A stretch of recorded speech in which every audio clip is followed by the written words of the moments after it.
안녕하세요. 11월 21일 화요일 마이드라에 오신 여러분들을 환영하고 축복합니다. 작년 오늘은 이든이의 심장에 있던 구멍을 막는 시술을 하기 위해 2박 3일간 병원에 입원한 날입니다. 이든이가 금식을 하고 또 심장 시술이 어떻게 될까 걱정하며 저는 집에서 이삭이와 이래와 함께 기도했던 밤이 엊그제 같은데 어느덧 1년이 지났어요. 그간 이든이를 지켜주시고 잘 자라게 하신 하나님의 은혜에 감사합니다. 우리 삶에 다양한 문제와 어려움을 만났을 때 저는 그 일을 통해 하나님의 크고 위대하심을 고백할 수 있는데요. 매 순간 이것을 잊지 않고 고난을 마주하는 것이 매우 중요할 것입니다. 저와 여러분 앞에 매일의 문제와 어려움 있겠지만 그 일들을 통해 하나님께서 매 순간 역사하심을 기대하면서 오늘의 마이드라를 힘차게 시작해 보도록 하겠습니다. 자, 출발!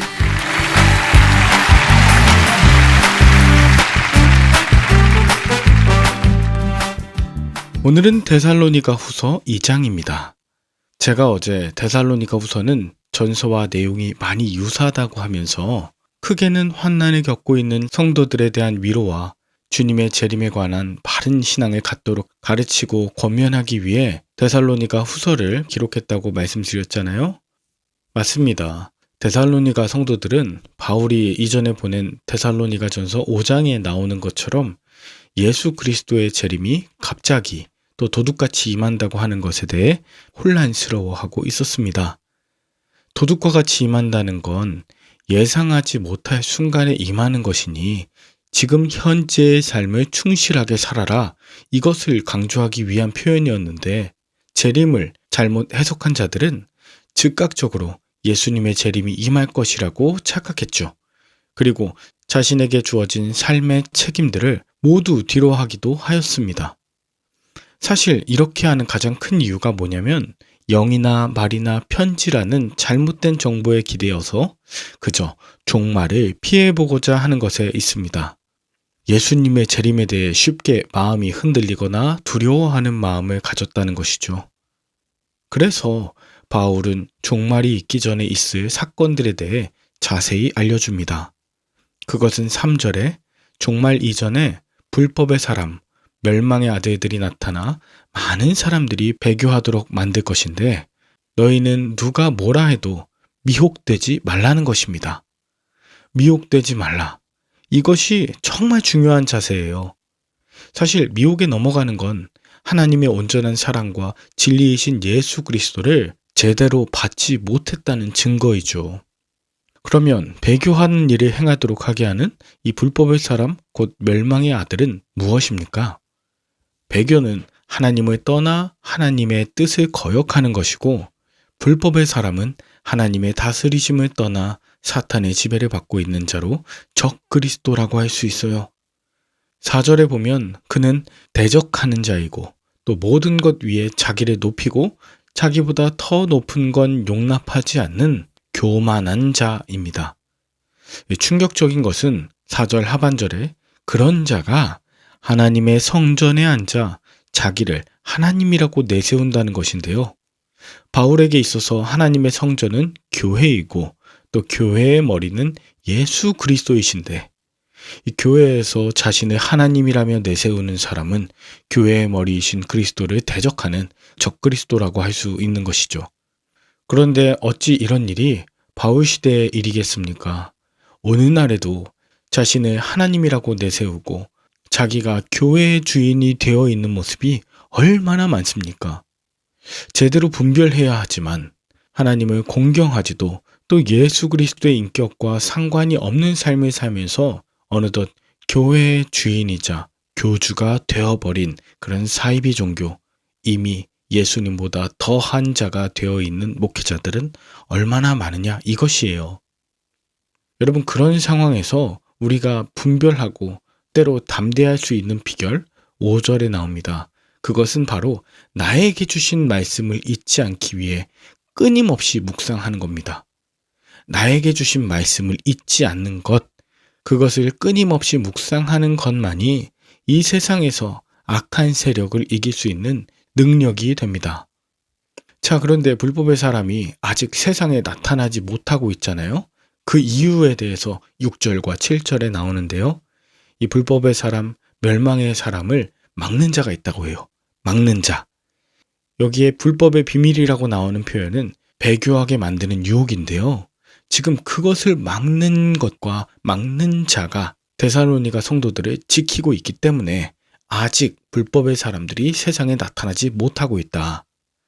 그러므로 나의 구원을 위해 또 내 삶 가운데 내가 원하는 대로 일이 잘 풀리지 않는다면 내가 쉽게 불의에 미혹되지 않도록 하나님이 나를 보호하고 계심을 믿으셔야 합니다. 하나님은 내가 원하는 것을 들어주시는 분이 아니라 불의에 미혹되고 교만해질 수 있는 나를 막으시고 나의 구원을 지켜주시는 분이시죠. 안타까운 건 아무리 하나님께서 말씀하시고 막아주신다 하더라도 자기 욕심에 미혹되어 불의를 좋아하는 자에게는 필연적으로 심판이라는 결과가 임할 수밖에 없습니다.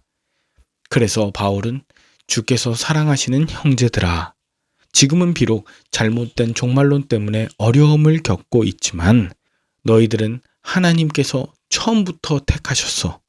그리고 성령의 거룩하심을 받은 구원받은 성도야. 이것을 잊지 말라고 당부합니다. 또한 주님께로부터 받은 말씀과 가르침을 잘 지켜서 종말의 삶을 살더라도 두려워하지 말고 오히려 하나님의 위로를 받아 선한 일과 말로 더욱 굳건하길 간구한다 라고 하면서 오늘 본문을 마무리하고 있습니다.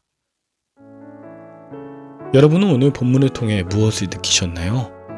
저는 얼마 전에 제 신학교 동기와 길게 통화했던 장면이 생각이 났습니다. 그 친구는 지금 지방에서 부목사로 사역을 하고 있는 친구인데요. 자신이 현재 사역하는 교회 바로 옆에 신천지 교회가 크게 있대요. 그런데 그 교회가 너무나 크고 활동이 왕성해서 사람들이 정말 많이 다닌다는 거예요. 그래서 교회 지역의 상권도 다 신천지 위주로 돌아가고 주변 주차장, 도로가 마비될 지경으로 엄청 몰려든다는 거예요.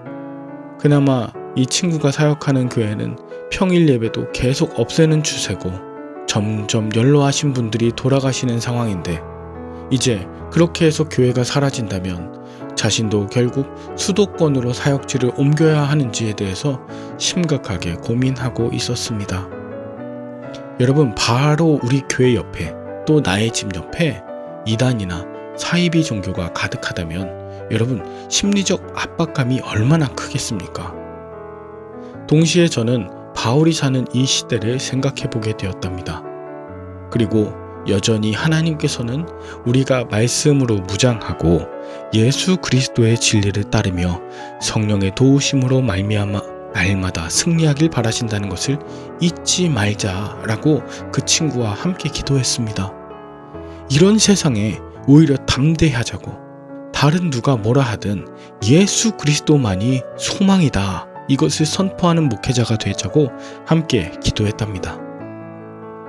사랑하는 말들아 식구 여러분, 오늘도 나로 인해 신실하신 하나님께서 우리가 있는 공동체를 굳건하게 하시고 하나님의 사랑과 인내를 경험하는 삶을 사시길 축복합니다. 응원합니다. 함께 기도할까요? 하나님 아버지, 그리스도인으로 부름받은 우리가 세상의 분위기와 가치를 따르지 않는 용기를 주시옵소서. 때로 내가 원하는 대로 일이 풀리지 않고 막히는 순간을 마주할 때 하나님의 뜻과 말씀을 기억하게 하여 주시옵소서. 우리가 미혹과 멸망의 길로 가지 않도록 도우시고 막아주셔서 감사합니다. 오늘도 하나님의 막으심으로 말미암아 온전하며 선한 하루를 살아가게 하여 주시옵소서. 감사를 드리며 예수님의 이름으로 기도합니다. 아멘. 오늘도 좋은 하루 되시길 바라며 저는 내일 다시 찾아뵙도록 하겠습니다. 샬롬.